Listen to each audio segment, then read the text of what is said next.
Fun, fun, fun, fun, fun with gunpowder.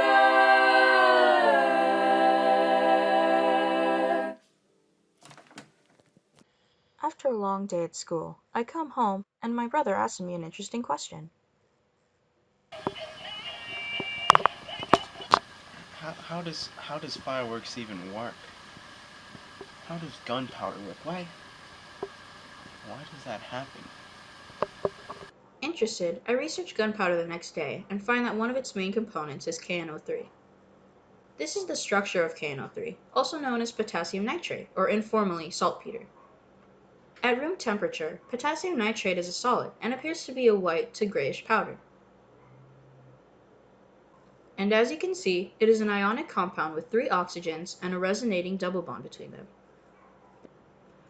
As it would turn out, all these oxygens make KNO3 a strong oxidizing agent. But what does that mean?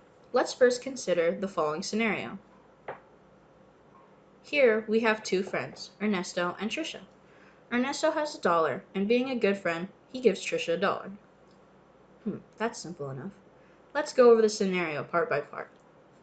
Let's say Ernesto has 1 and Trisha has 0. At this part, there is a transfer. Now Ernesto has 0 and Trisha has 1.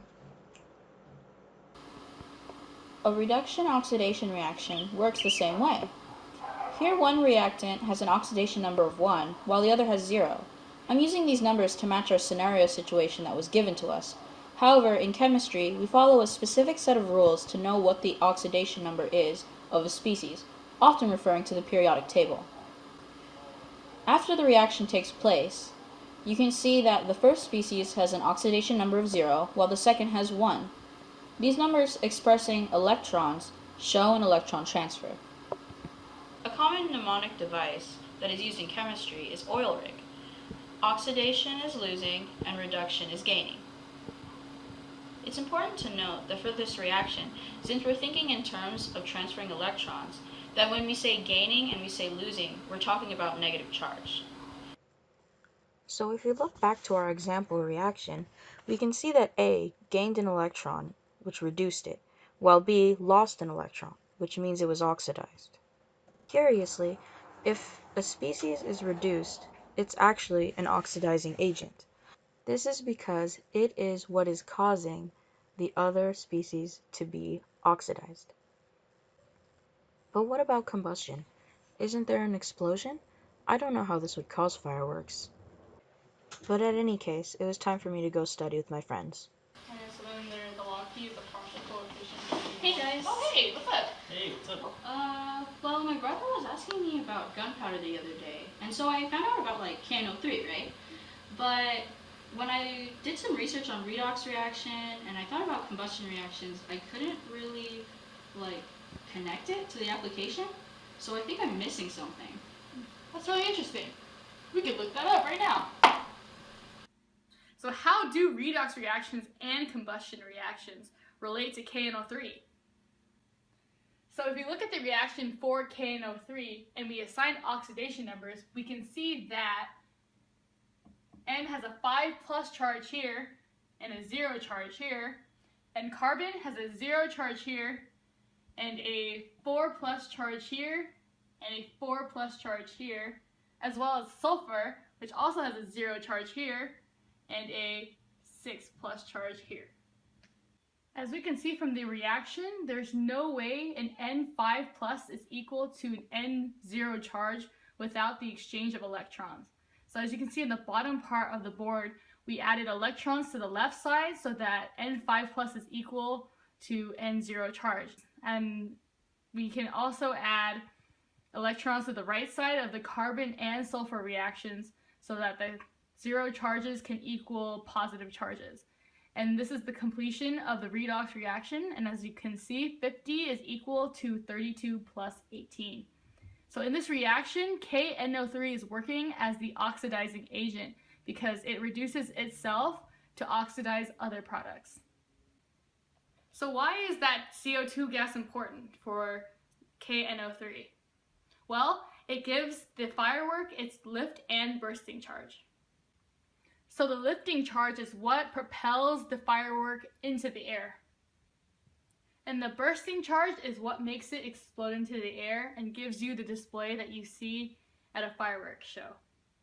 So I guess that's how those reactions relate to KNO3.